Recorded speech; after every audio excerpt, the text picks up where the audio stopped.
What's going on, everybody? Welcome back to another episode of the Major Keyz podcast, talking to keyboard players about music and life and everything in between. Today, as always, we have a special guest, Mr. Kenny Banks Jr.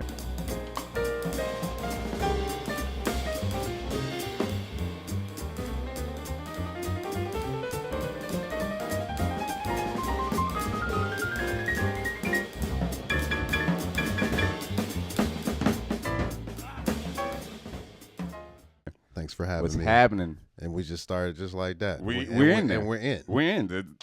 It's a pleasure, man. It's a pleasure to be here. Love the podcast, man. I just recently started checking it out. Appreciate it. I'm glad to be a part. Appreciate it. Which episodes do you look at? Or which episode? Well, just T. Lee, the one with T. Lee and the one with Larry Wilson. Killing. Trying to see what I need to do. Yeah, man. Mm-hmm. Sit here and chill. Be you. All right, cool. Be well, you. if I was me, I'd have me a little bottle here, a little ashtray here. No, I'm playing. A little bit.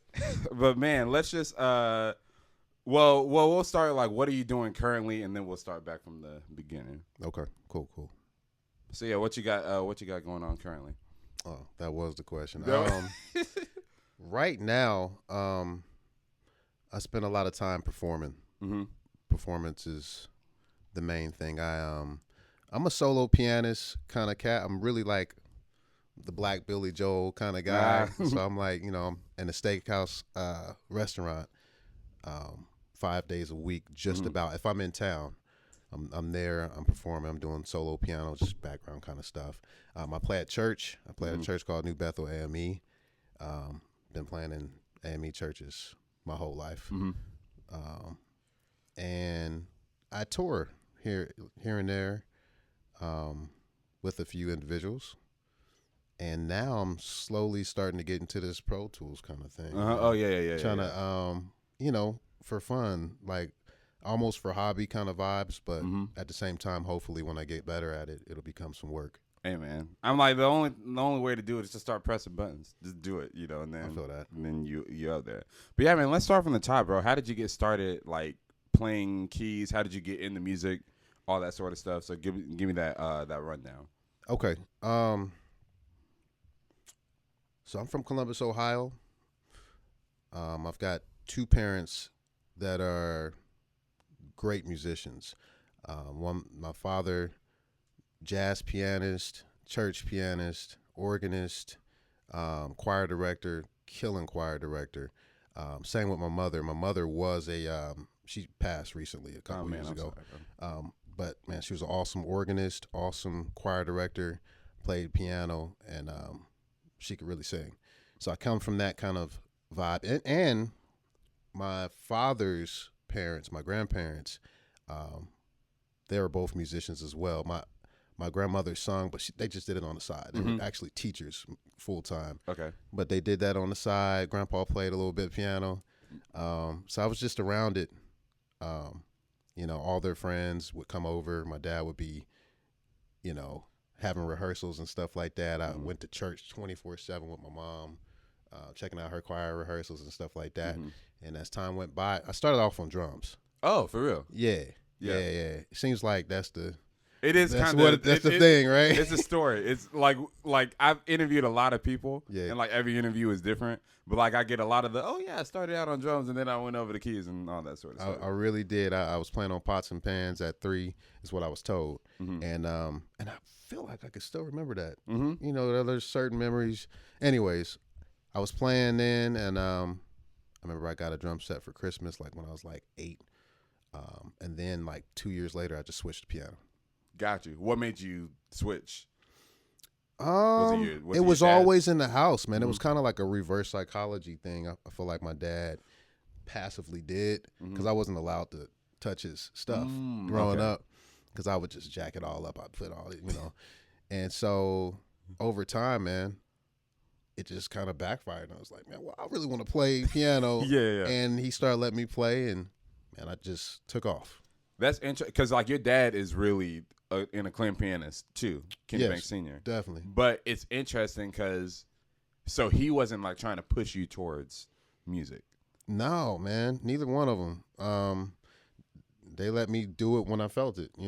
Didn't even really encouraged me to practice until I started getting a little more serious about it, and I started having recitals and stuff like that. And Gotcha. Do you know why? Do you know why like they didn't like after the fact? Like, do you know why like they didn't push you? Because a lot of parents, even if they don't do music, they're like, oh man, like my child's gonna do something. Try this, try this, try this, or like whatever.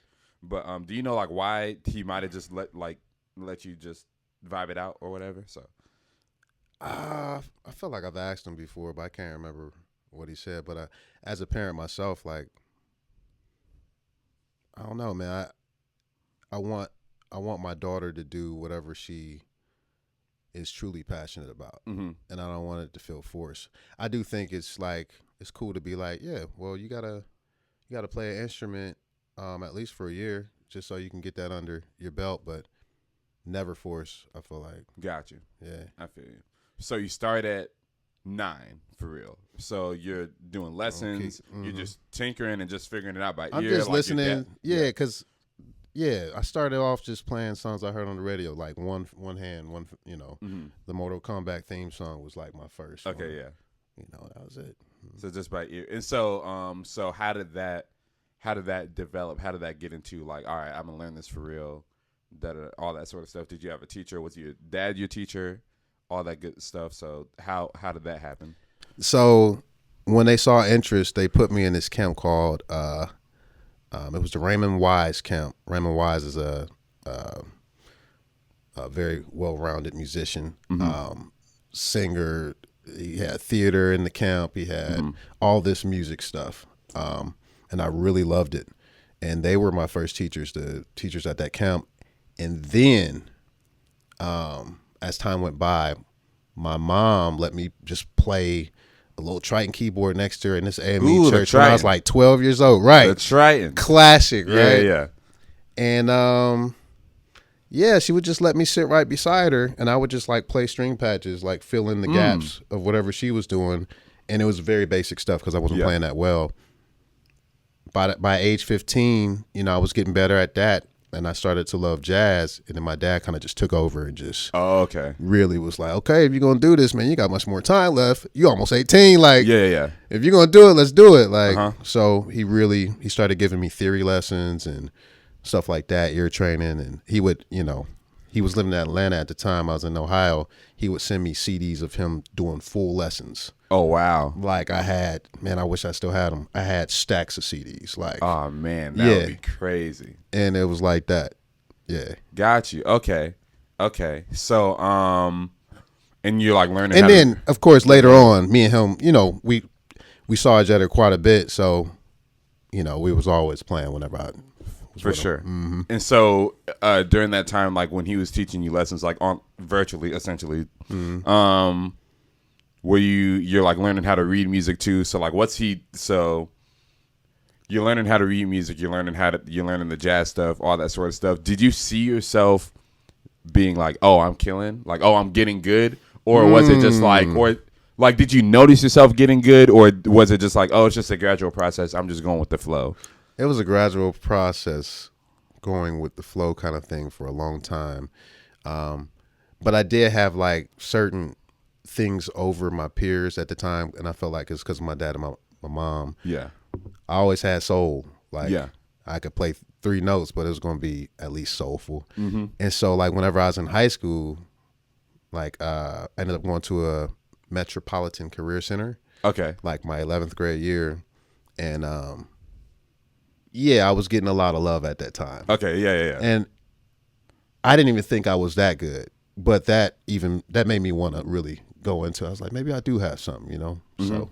Got you. So that's when you made the decision, like, oh, I want to be a musician full time. Yeah. Or was it all? Because some people are like, I didn't really want to be a musician full time. It just kind of happened. But you were like, oh no, this is what I'm doing. It was the only thing I had going. It was the only thing I did. All of my villages had musicians in them, so it's the only thing I knew. I didn't have a plan or nothing like that. I was just like, well, this is what I do right now. And here we go. Got you. And you went to college for music? I went to college for a little bit, but when I went to college, I only went for like maybe a few semesters here at one place, Columbus State University, and I went to Ohio State for a hot second. Oh, okay, got you. It's just like not No, it was just, man, some community. I was about to say some community service.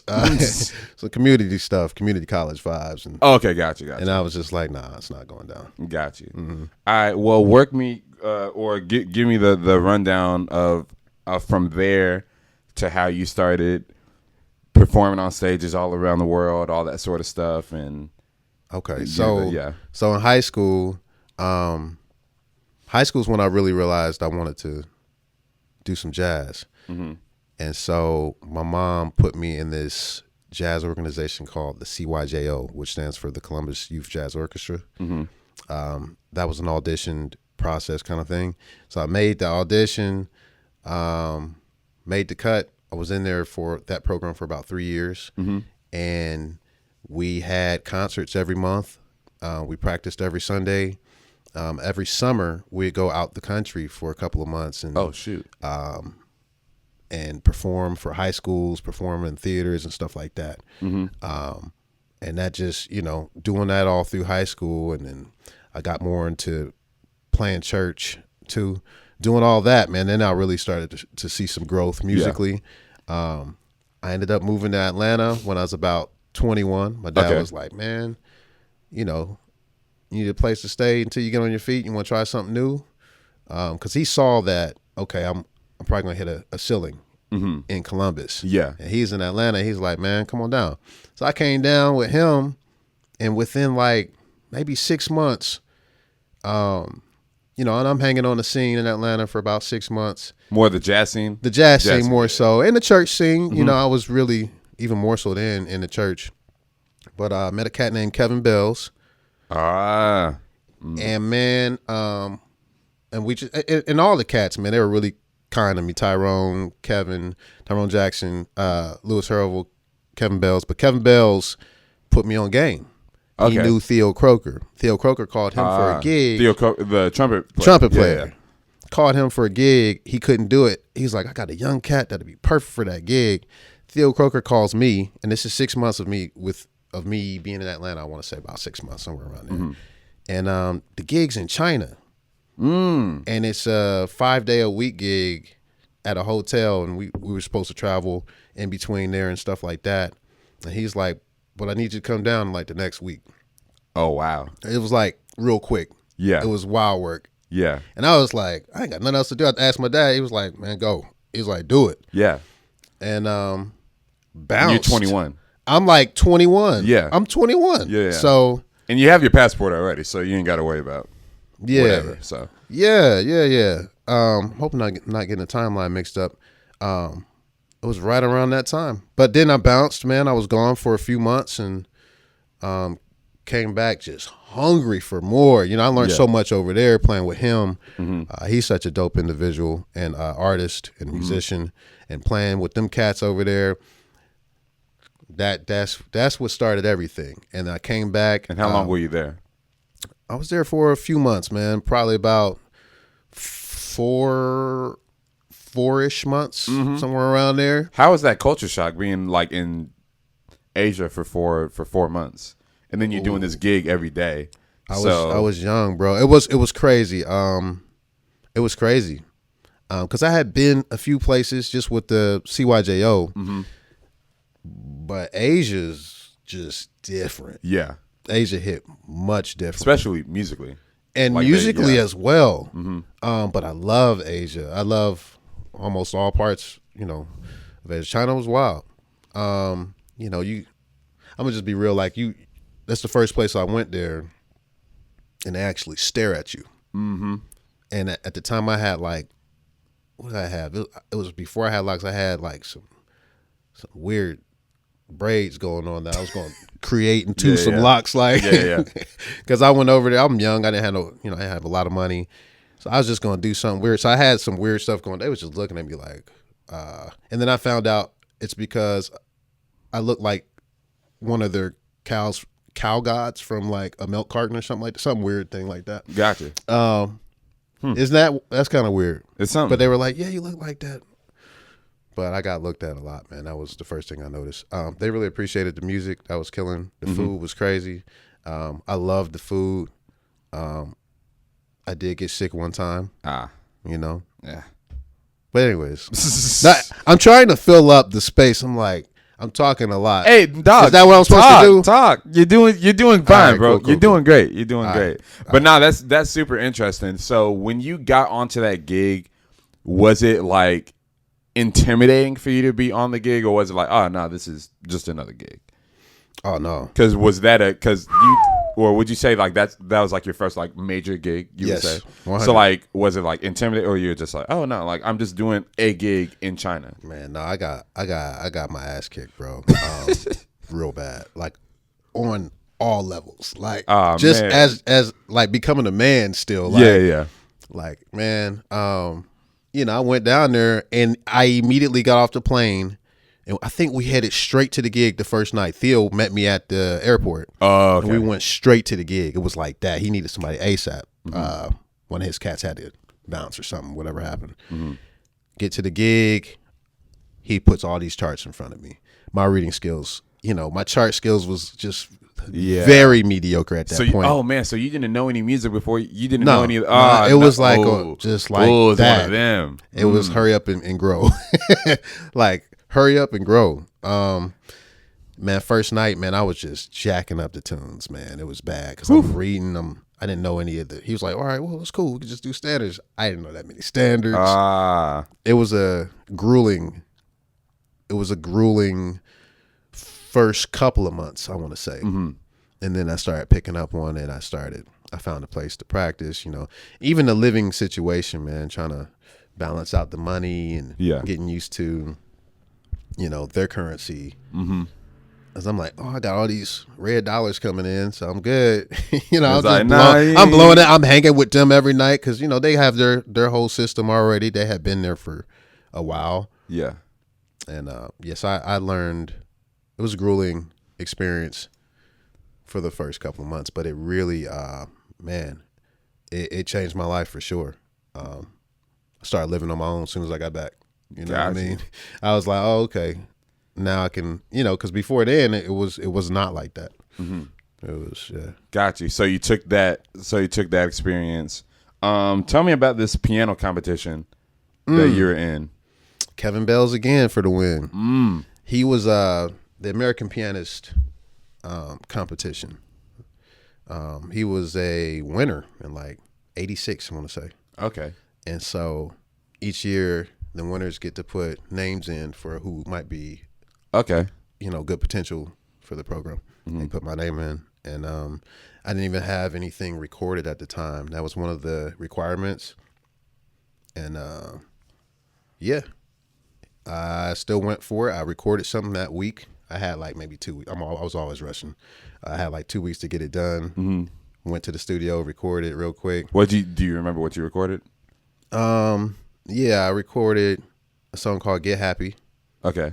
I recorded Peace by Horace Silver. Okay.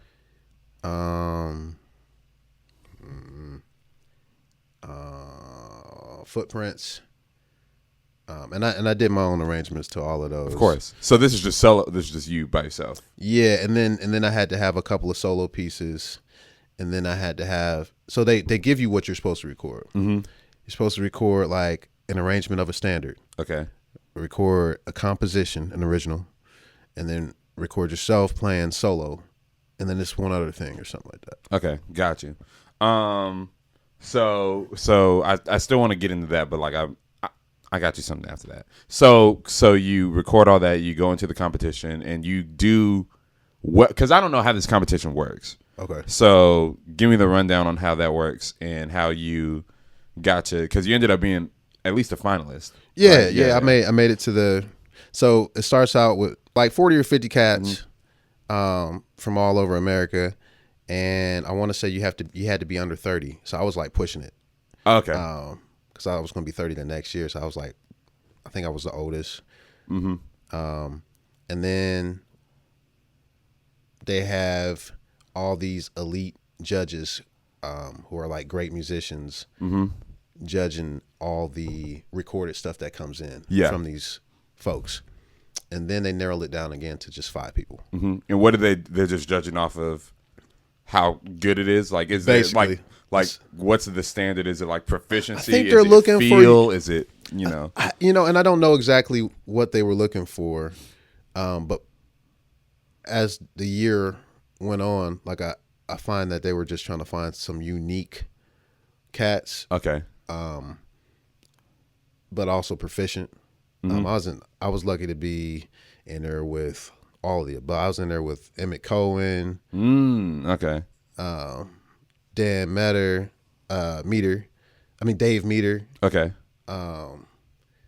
Keith Dimmick. I don't know why I set myself up like this. It's all good. It's all good. But all them, but some a lot of heavy hitters, yeah. man. And so that was really cool. But yeah, so anyways, they would have us like perform at really cool spots like Dizzy's Jazz Club, the Jazz Kitchen, and some places just a lot of places in Indianapolis, because that's where the headquarters is. Okay. So yeah, and the process lasted for about like a year. Some change. Yeah. Okay, got you. And just then like on spread and off. it out. Yeah, okay, they give us time to do stuff. They say, okay, when you play here in Indianapolis at the Jazz Kitchen, within your set you have to do an arrangement of this. They don't pick the song for you, but you have to do a standard arrangement. It's kind of like the recording process. You have to do a certain amount of things. Interesting, man. And for each thing that we had, and they judged you on that. The last part was you had to, even a big band arrangement, you had to do something like that. Oh, wow. Okay. So was that, was it easy, or was it like, dog, like, nah? Nah, I was just, man, I had just started really playing trio consistently, so it was, man, all that stuff was new to me. On the actual like keyboard technical playing side, because I don't like playing by myself. Like playing solo piano is like, I can vibe out for a little bit, but after a while I'm like, dog, I need somebody with me. Sure. I need like at least one other musician so I can like feed off of. How do you keep that interesting? Just on a personal level, because I'm like, I need somebody. I need at least one other person. I feel that, man. That's a good one. Oh man, there's so many different ways. I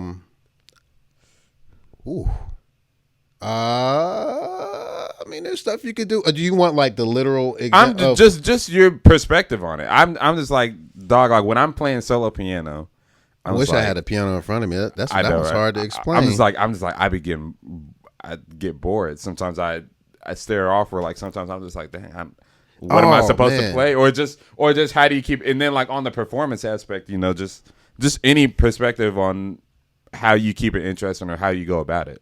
Okay. I definitely try to make sure it's relatable in some kind of way.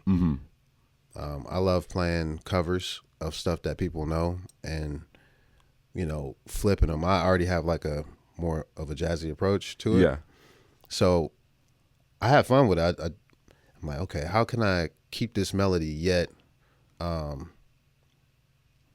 don't know, attack it in a different way. Maybe play it in 7 or change time signature, or maybe play it with a different feel. Or I wish I had a piano. That's a tough one. For sure. But definitely, I just have fun with it, man. I just see what's possible. I spend a lot of time playing solo piano now, especially after the competition. Yeah. And so I've just the more you do it, the more ideas come to you, or the more tricks you get. Yeah. You know what I'm saying? You just, use the same concept for every song almost. Did you know that's like a different thing? Like, like most people don't be doing that. Like, do you know, like, that's like, I know that, like, do you know that you're doing something different? Or at the time, like, did you? No, man, I had just got into it, solo piano playing for the competition, and that's what sparked it. I had been playing for a little bit at Parker's. I was playing at Parker's, but really putting your own sauce to it after the competition, that made me want to dive more into that. There was a cat in the competition before me, Sullivan Fortner. Do you know who that is? Woo! Yeah, right. Yeah, I know who that is. I've never met him. I know who he is though. Man, I heard him. Yeah, he was involved with the competition a little bit and got to hear him play some solo piano, and it just changed my whole world. I was like, wow. Mm-hmm. You could really put your whole self into it and change it up, and he just made it fun, man. So that's what I'm trying to do now, even still working on it. And yeah, because that's interesting, because I've always, well, the music that I grew up listening to, like I didn't grow up listening to jazz. Sure. I grew up listening to a lot of different types of music, but it was always like arrangements. It was bigger stuff. It was like it had a lot of stuff going on, or at least something. Okay. You know, so that's why I always gravitate to having multiple elements in the thing, and like me being the core of it, or like whatever. Like you, do you know Brian Culbertson? I do. Like yeah. Brian Culbertson was my, before Robert Glasper. That was Brian Culbertson was my was my guy. So like you went yeah. So but like I still like some of his like performance techniques and all that sort of stuff. He's exciting. Yeah. So he's cool. Exciting. But yeah, that was like, it was like Brian Culbertson and like my grandparents and my dad, like they put me on like Joe Sample. Oh yeah, that sort of stuff. So those were my guys before I found Glasper and Corey Henry and all those sort of people. So that was the type of and all landscape cats, that I had. I totally get it. You know, all of them cats have that thing you're talking about. Well, just that being able to relate to the masses. You know what I'm saying? Each one of them cats you name, they're like, you can resonate with them. How do you stick into, or how do you come about like, oh, I'm going to keep this relatable and not go too far out? Because there is a thing of like musicians, sometimes we make music for musicians to appreciate. That's real. Like, what's the balance that you think before? Like, it's just like, dog, like this, like there's no reason for this to be this complicated. Like, because we'll never know how it is listening to music not being a musician. That's real, yeah. But from your perspective, how do you keep it? Oh, I'm going to keep it relatable, you know? Man, or what's your I just try to think of people, man. I think what helps me is playing at that restaurant. I've been playing there for like 12 years, bro. And just seeing how people move to certain things. Okay. Or seeing like they'll be eating, and if I'm playing a melody a certain kind of way, it might change their vibe. They might look over, you know, or if they recognize a melody, they'll look over. Or if I'm playing with a certain kind of feel, they're like, you know, and you could just tell by the way people react to what you do. Yeah. Over time, I've just picked up on just little cues like that. Yeah. And I think that's how I've developed my solo piano style for sure. Even my playing, just in general, I'm always thinking about the people first. Now I have some compositions that I'm like, this is for me. Like, I'm about to go crazy. I'm about to see how far I can go. You know what I mean? Yeah. But now, even with that, I want it to still feel good. I want it to still have a pulse. I still want people to be able to move to it or it be relatable. And I'm always people first now. That's got you. As opposed to, did you on the opposite side, when you were doing stuff that was becoming too technical, you just looked over and it was just like, yeah, you could do that and lose people. Yeah. You'll just lose them. But now I'm like, not even for nothing in vain. I just want people always with me. Like, yeah, with the for music, sure. because then I feel like then it's more of a ministry that way. But you know, I still like, you know, playing language and stuff like that, and you know, but I still, even with that, try to like keep people into it. Like, yeah, it's always it's definitely interesting because it's just like I'm never gonna know how it sounds to non.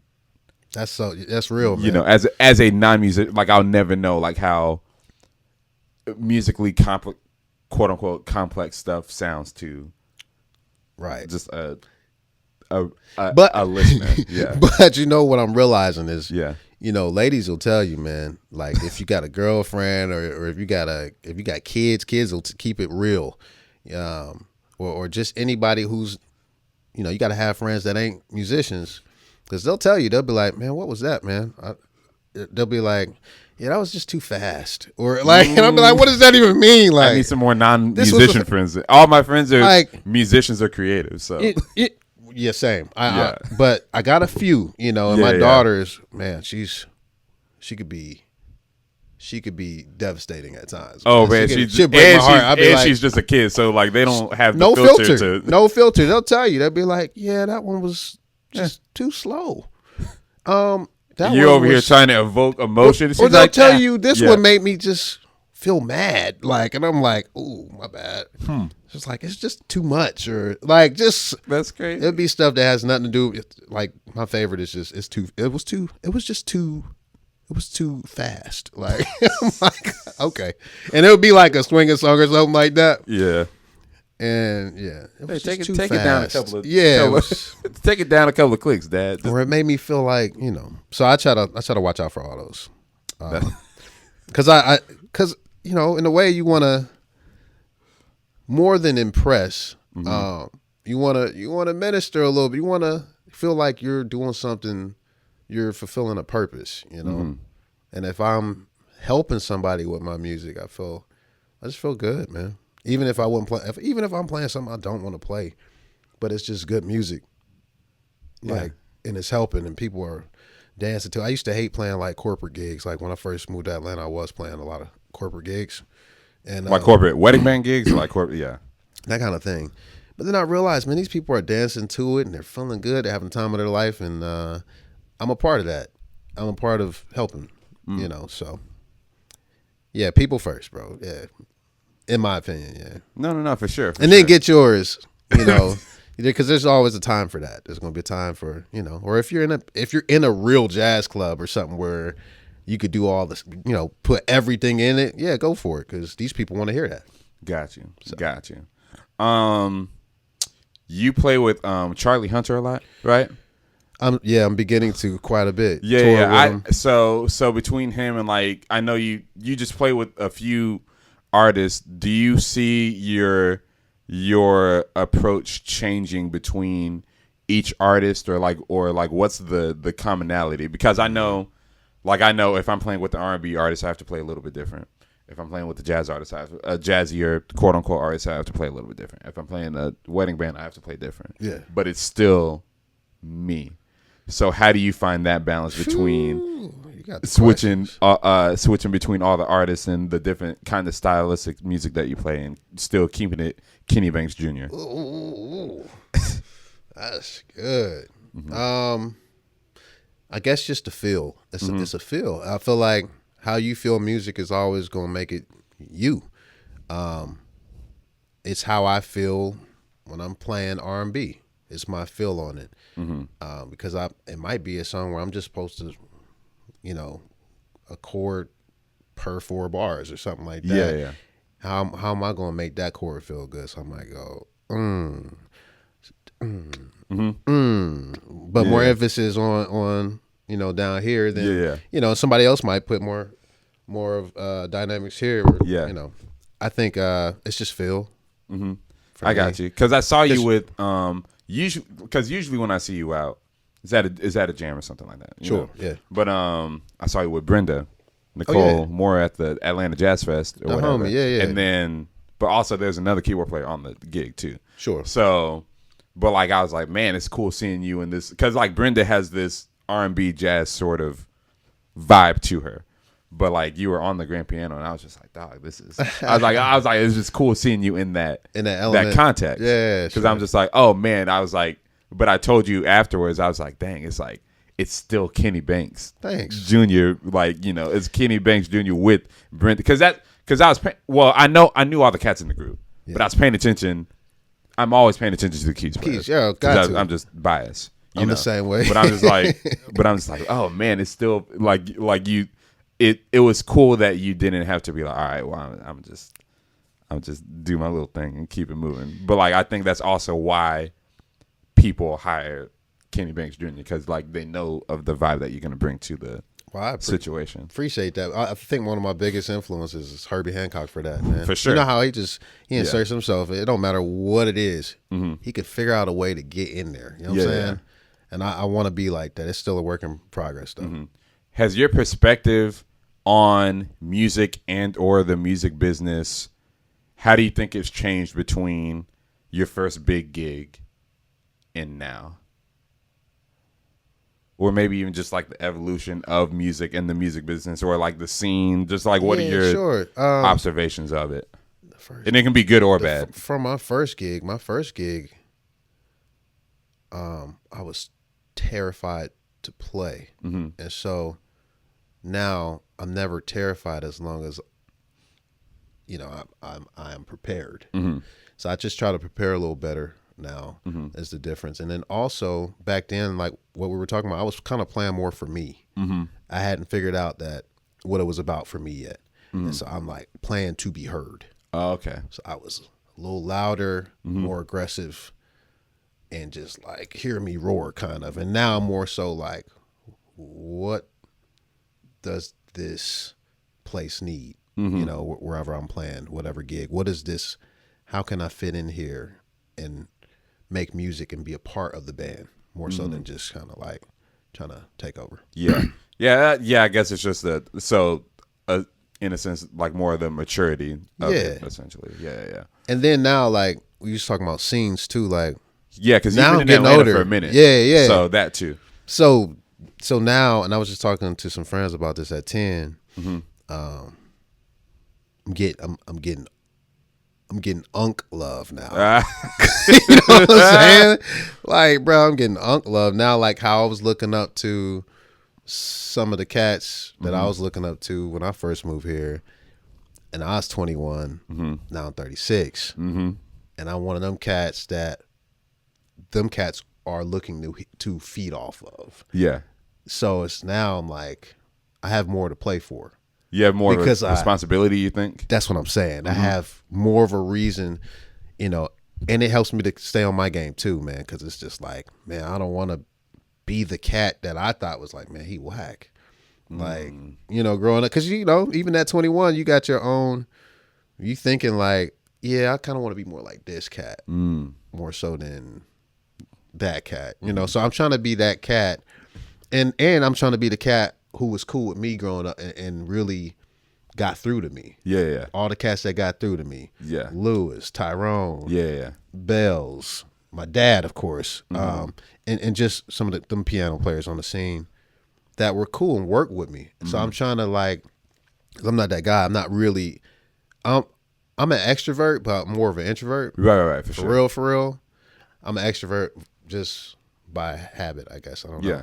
But I really, when I'm out, don't really care to talk like that. But when them cats is coming up to you and giving you love and trying to be like, and they look hungry and they're like, man, what did you do on that last song? I'm like, you know, I'm trying to force myself into, man, okay, this is ministry too. Like, how can I give him something, something good? Because he'll be my age one day, and hopefully I would have changed his life in some kind of way musically. Yeah, because also that is important, because you don't want to be the person like, dang, like Kenny Banks is killing. He never talked to me. Kenny Banks is killing, but like, man, I tried to go talk to him and dude just like shut me out. He just, I'm working whatever. on it. You know what I'm saying? Like you don't want to be that cat or the bitter old person that's like, or the not necessarily old, like the bitter person that's just like I'm just out here like, super, just super strict. We know who they are. The archetype. That's but right. Yeah, man. But like, I will say, I appreciate you showing up, because like when we first met, I didn't know. Yeah. I heard your name a bunch before.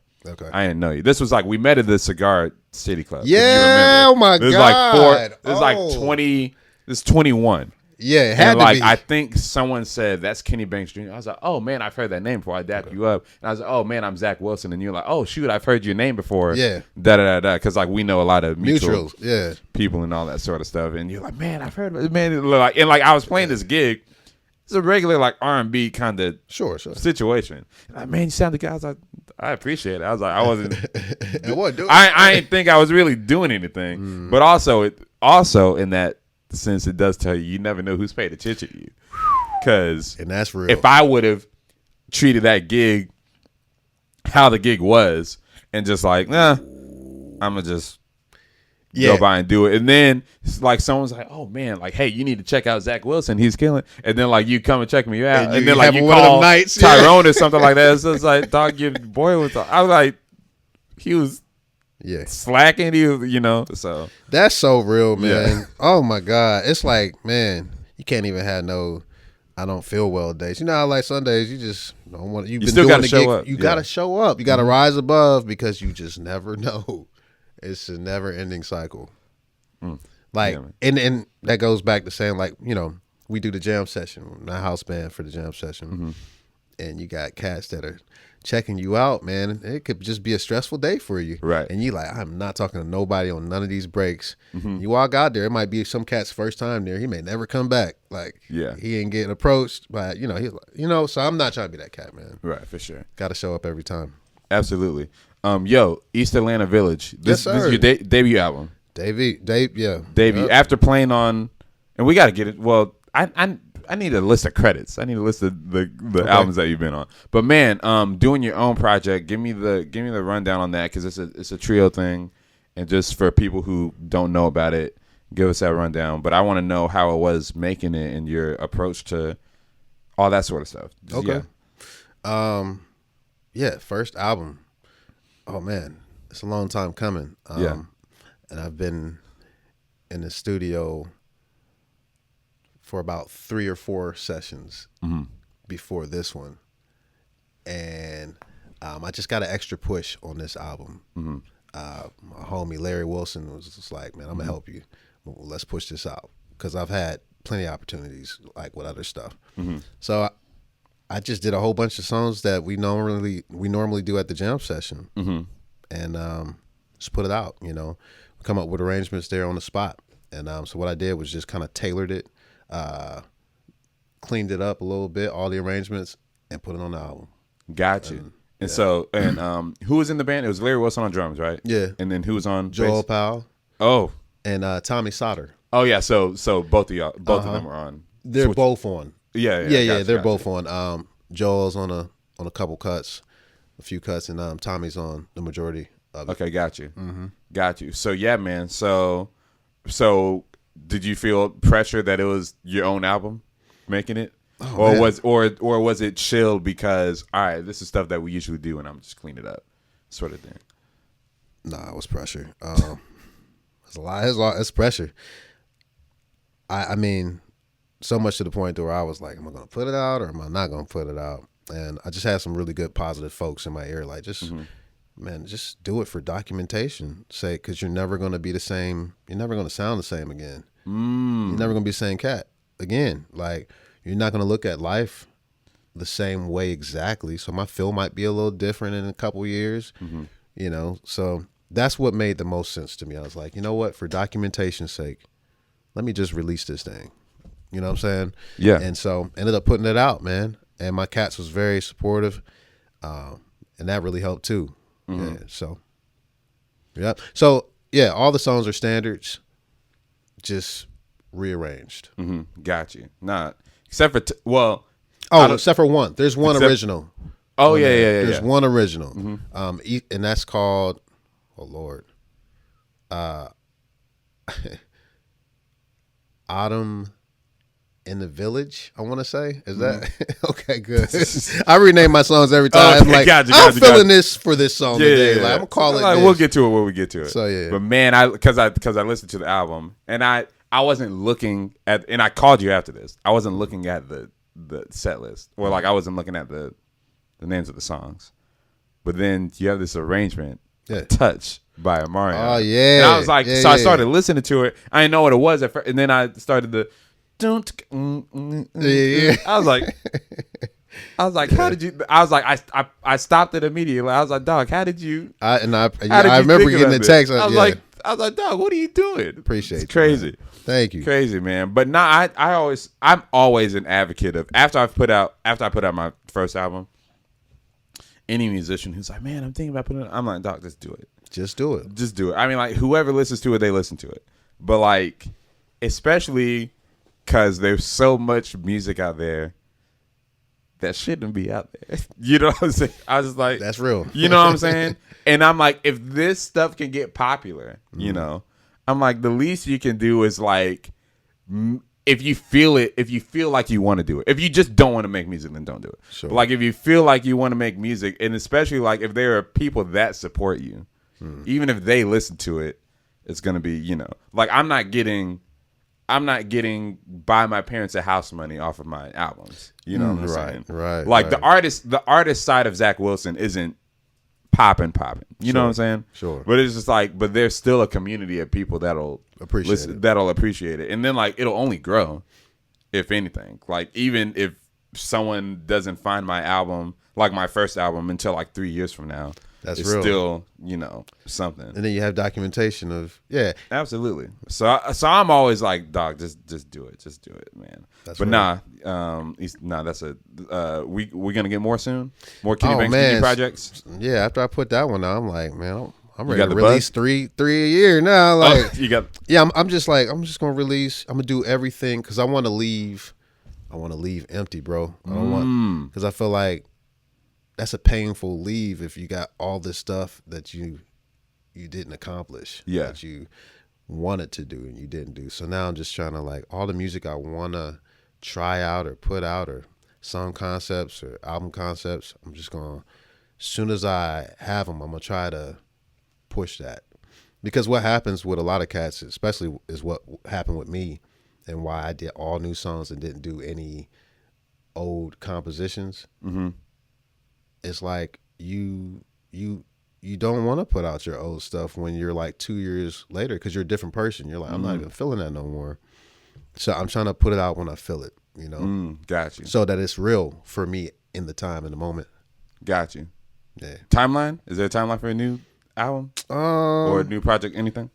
We'll keep this here. I'm gonna put out a solo album ASAP, just like solo piano, because I've been playing solo piano for quite some time now. It's like I should have at least one solo. Dig. Hey man, I'll be looking forward to it. Yeah. Got you.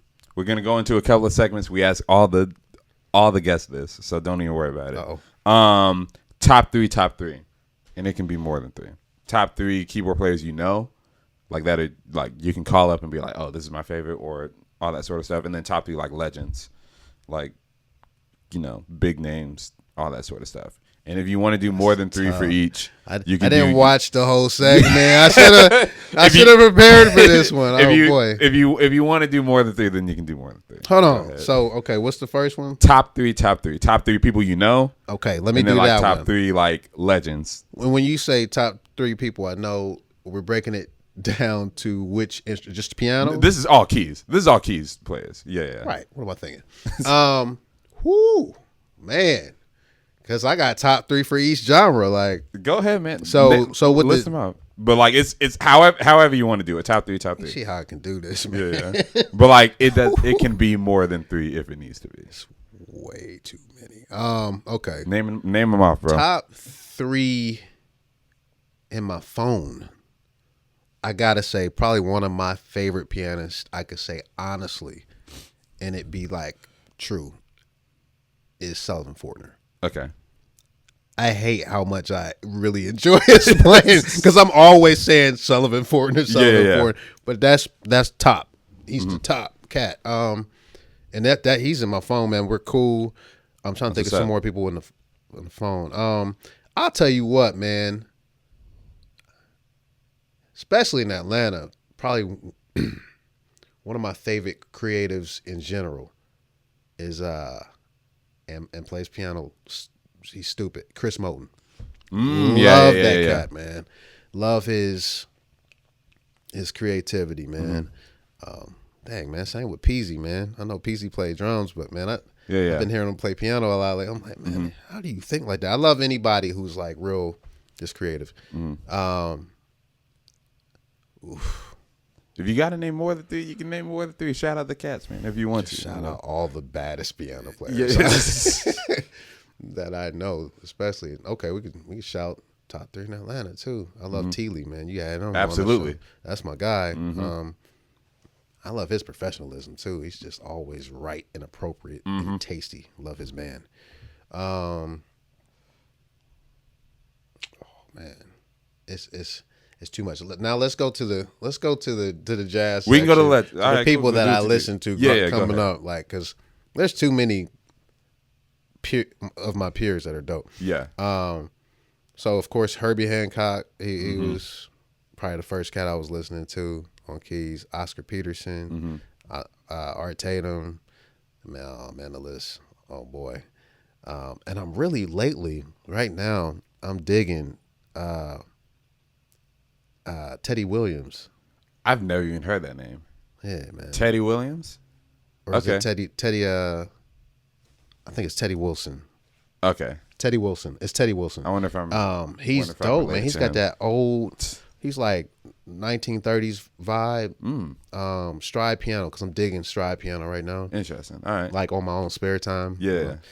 But Teddy Wilson, man. He's got that old rocking chair. He's got a solo album. It just sounds like old man music. Just get chill and smoke a cigar, a pipe. You know what I'm saying? Vibe. It's the vibe. Him,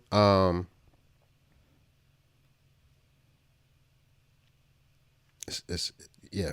That's three though. It's That's three. I'll take it. I really love Gerald Clayton. I love all the stuff he does. Check out a lot of Brad Mehldau for solo piano right now. Yeah. I'll take it. There it is. Okay. All right. Cool. I was like, don't stress. This is about to get crazy. Yeah. Don't stress yourself out. I was like, you thought that question was hard. Wait till. No. No. The next one's easy. The one after that. Right. Worst gig, or the worst thing that happened to you on a gig. Ooh. I think I blocked them all out. One time my piano stand fell while I was, that's becoming quite common. Like I'm starting to see it on like Instagram a lot. Like, yeah. I'm like, y'all need to get better stands. Thankfully, right. This never. You can't put a motif on top of a little. Yeah, I will say this. Stand. I was man, I was so green on this kind of tour situation. I had a motif as my back line, but like the stand that they had wasn't that great. So like when we were setting it up, it fell.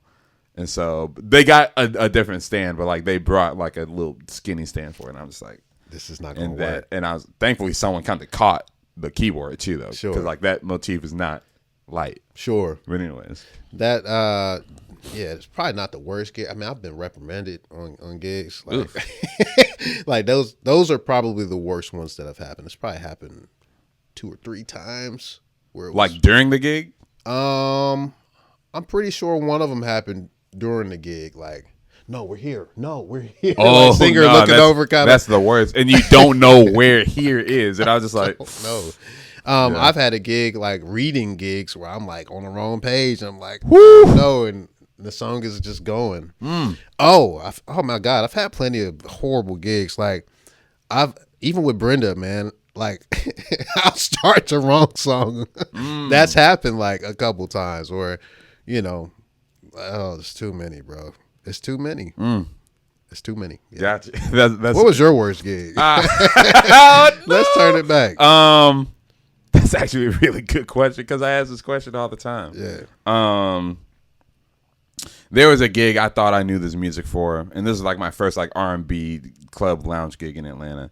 I thought I knew this stuff, but like, homie sent the music like the night before, and I had no disclaimers. And I had but he sent the music like the night before. But like I was in college, I was 19. I got you. And like he sent the music the night before, and like I just felt bad. I was just like, you know the song.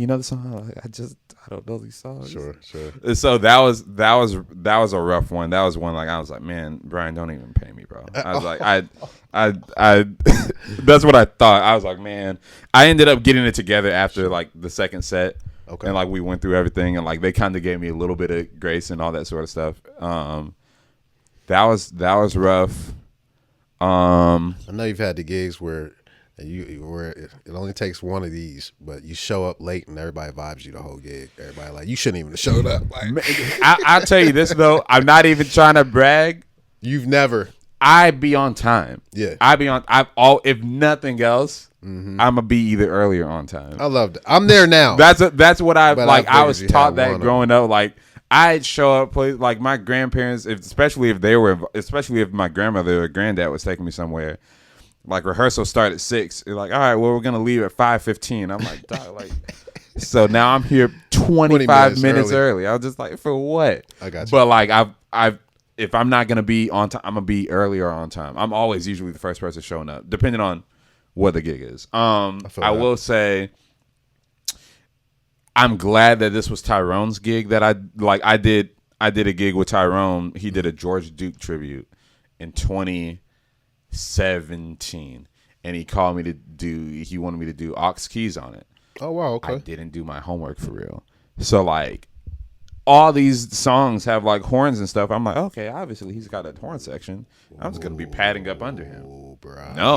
I get it. No, I was playing the horn lines, and I didn't know that I was playing the horn lines. And I'm like, oh, I could just read this stuff. I'm not that great of a reader, especially reading same. lines and stuff. Yeah. Mm-hmm. And so I'm just like, I'm kind of not doing that great in the rehearsal, and we're only doing like one rehearsal though, like the Tuesday before the show on Friday or Saturday. Sure. And so like I wasn't doing that great, and so that happened. I wasn't doing too hot on the gig itself. I ended up doing good. I could have done better in my sound selection, like in doing whatever, because I like.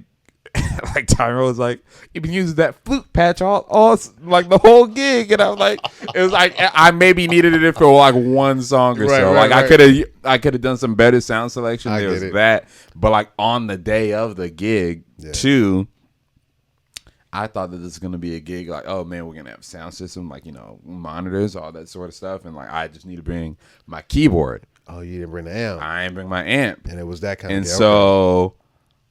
It was, so everyone had like Tyrone had his amp, of course. Guitar player, I was like, do you have another output for you? And he's like, nah, sorry, bro. Yeah. Like, so I had to run home, thankfully it was only 15 minutes away, but I had to run and rush, get my amp, and then come back. So it just like wasn't. It was tough. It just wasn't a good look. But thankfully, this Tyrone, like Tyrone was my professor in school. I didn't. No. Yeah. Tyrone was my. Yeah, I just thought y'all was cool. I went to Kennesaw State. So yeah. So he was my professor, and this was like the summer going into my junior year. And so I brought the day before the gig, I brought the amp and then like all that sort of stuff. And so it was a little rough, but it was a good learning experience.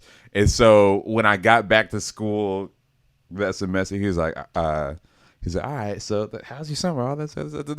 Like at the end of the gig, I didn't bomb the gig, but the stuff leading up into it was like bomb worthy. Yeah. Bomb-tastic. Yeah. So he was like, hey man, dog, you gotta do your home. Like, like what did you? He actually didn't like just fuss at me. He was like, so what did you learn? And so I was like, so. And like all that sort of stuff. So thankfully it was his gig. Yeah, that's painful. Yeah, but it was a little rough, man. It was a little rough. I was like, I've had so many of those. I feel like that's the worst gig that I can. I feel like there's probably been. Oh no, there's a worse one. I'm not gonna say. I'll tell you later. But it was blast off, bro. Yeah, Go for it, bro. No. We'll talk about that. I'll tell you later. It's just a waste of time. It was just a long like I learned this music for this person doing this audition, and I didn't want to do it in the first place, and it just didn't amount to much, and it was just a waste of time. I'm starting to realize, let your yeses be yeses and your no's be no's. I was in high school at the time. Well, actually, no, I just graduated high school. Got you. But anyways, I'll tell that full story later. But yeah, moving on. All right, man, build your own supergroup. You do not have to be in the supergroup. But choose a vocalist and whatever band you want accompanying them. This can be, the only caveat is that they have to be alive. Unlimited budget, unlimited availability. You can get Sade and you can get D'Angelo out of the woodworks if you wanted to. This is just an imaginary. It's just a super group. Imaginary scenario. So yeah, like Keyz, at least Keyz, bass, drums, and a vocalist. Larry put a whole orchestra. Zacchaeus Paul did a whole bunch of stuff. Bunch of stuff. He had like the first time Larry wasn't his first person who broke the rules on it. He was like, oh man, I'm choosing aux keys. I got an organist. You can do a horn section if you want to, but build your super group behind whatever vocalist you want to. Any style, any genre, unlimited availability, unlimited budget. It's a concert you're putting on. Man. You don't have to be in the group. If you want to be in the group, you can. I want to be in the group. Whoa. They just have to be alive. It can be whatever style. Go ahead. A singer too. Who do I really like out here? Oh, that's tough. Well, I'm just trying to think of a functional band. Like, yeah. Like, if you start with the singer and work your way back, I think that helps. That's good. Because you know what kind of That's singer good you're. information. But some people also start with the band and be like, all right, well, if this is gonna be jazzy, then we need a jazzy singer. If this is gonna be more R&B, then we need an R&B. You know, so Man, that's tough, bro. We might have to make sure you edit this. Make sure you cut like all all the thinking, 30 all the seconds thinking. out of that. Jesus Christ, man. Oh.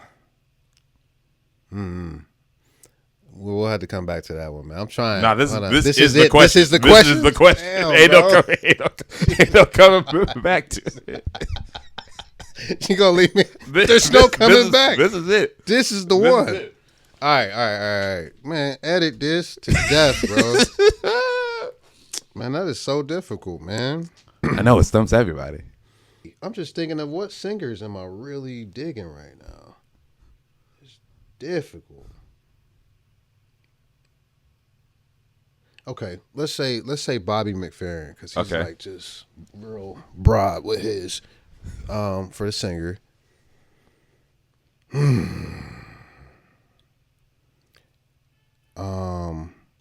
And I love him with Yellow Jackets, so I'm thinking of a more modern version of that. Mm-hmm.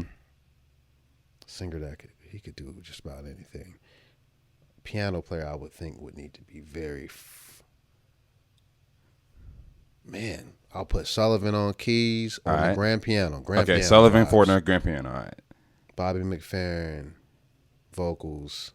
And I'm hearing another boardist on like synth and ambiance kind of stuff, like aux. I'm thinking, man, who does that really well? I don't know. I'm trying to think of a right fit though. Yeah. Let's just go to the bass player. So you could put Teely on I'm aux, thinking, honestly, if you wanted to. I'm trying to think in the whole world. Yeah, Teely can always be on aux, bro. Yeah. Let's say Teely for now. All right, cool. And then on bass, I'm thinking Richard Bona. Okay. With Bobby, I think they would be a good mesh. Mm-hmm. Sullivan goes with anything. Mm-hmm. And yeah, T. Lee could definitely be on aux. The aux would be like real chill because Sullivan, I just want him to be loose, right? Mm-hmm. Richard Bona is gonna make you feel real good, but he's also like very melodic too. So the sound would. So okay, let me think of a drummer. Oh, that's tough. I love drummers, bro. You making me do weird stuff with my hand. I'm like seizing up. Like, oh man. Because I don't really want a jazz drummer. If Richard Bona's on, I want it to be more, like a 22 kick or something, or like at least maybe not that big, maybe like just 18-inch. Somebody with groove. Dang it, man. Oh, it's rough, bro. It's really tough. I would say Obed on drums. Obed, I forget his last name, but I really like him on drums. Gotcha. All right, I'll take Or Justin Faulkner, somebody like that. Okay. All right. You trying to add horns or strings? Jazz. You trying to? More of I shouldn't even. I just trying to make a good fitting, good sounding band. Yeah. Like I'm like, because I think it's more than like your favorite cats on each instrument. I'm trying to think of something that's going to just flow. Yeah. It's rough. Yeah. That's what I got. I'll take it. Bro. No, Just I'll take take that it. for now. It's a trio behind Bobby McFerrin. I haven't heard Bobby McFerrin yet. So Bobby's dope. So that's a good one. Yellow Jackets vibes. Yeah, that's a group. Like I haven't heard anything of that sort of combination yet. So that's and Teely would be perfect for Bobby actually, because like he's got that fusion thing down. Yeah. Even the Yellow Jacket kind of man. Yeah, he would fit in. That would. Man, I'm just not sure on the drummer. You know what I mean? Hey man, I want to finish this, man. all right. But, Well, if you still want to, never mind. No, I'll think later. Yeah. Most people like the most common thing is like they think about like once the interview's over, they're just like They could have did that. No, yeah. That's like the most common. Jesus. But yeah, that's like the hardest question of the whole the whole thing. All right, man. Last thing, what do you want to leave with the people, man? inspiration. Usually it's something inspirational, but I leave it open and like, hey man, you want to rant? Get something off your chest. no one's taken that option yet. I got you. But I'm like, yeah, what's the last thing you want to leave with the people, bro? With the people. Live in the moment. Always. Don't live in the past. Don't live too far in the future thinking about what's next. Not too far. Have a plan, but don't live in the future because then you miss the moment. If you live in the past, wishing you could, you miss the next moment. So I say that's my biggest, that's where I'm at in life right now. Just trying to live in the moment, really appreciate what I have. Be grateful. Stay humble. Yeah, I feel like I'm speaking to like younger, like. Hey man, like speak to cats, whoever, man, whoever. Yeah. But yeah, I feel like that's the way. Yeah, I'm not gonna rant anymore. I feel like I ranted so much, dog, at the beginning. You did great, bro. Like I told you, like, this is not my thing, man. Hey, man. He pulled me out the woodworks. Where's the camera at? I don't even know where. It's right here. It's like right. All right, cool. You good, man. You're good, man. Give the people your socials where they can find you. Kenny Banks Jr. is my Instagram, and it's like Junior spelt out. And then just Kenny Banks on Facebook. I have a website. Hope it's still running. I think it is. I think I just paid the little thing. KennyBanksJr.com. That one's just JR. Mm-hmm. I got an album called East Atlanta Village. Please check that out. Let me know what you think. And let me know if I should put out a solo album. I need to hear positivity. The answer is yes. That's what makes me do it. Okay. The answer is yes. Well, he said it, so I'll be doing it. Yeah. Yeah, man. Appreciate you coming on, man. Come on, got me twisted. Lost my. Do it. Make me look better. Yeah, bro. Yeah. Appreciate you coming on, man. Thank y'all for tuning in to another episode of the Major Keyz podcast. Our special guest, Kenny Banks Jr. Check out East Atlanta Village. The link will be in the description. My name is Zach Wilson. Keep pressing on. We'll see y'all next time. You've been doing this, man. See y'all, man. Yeah, man. Appreciate you, man. Yes, sir.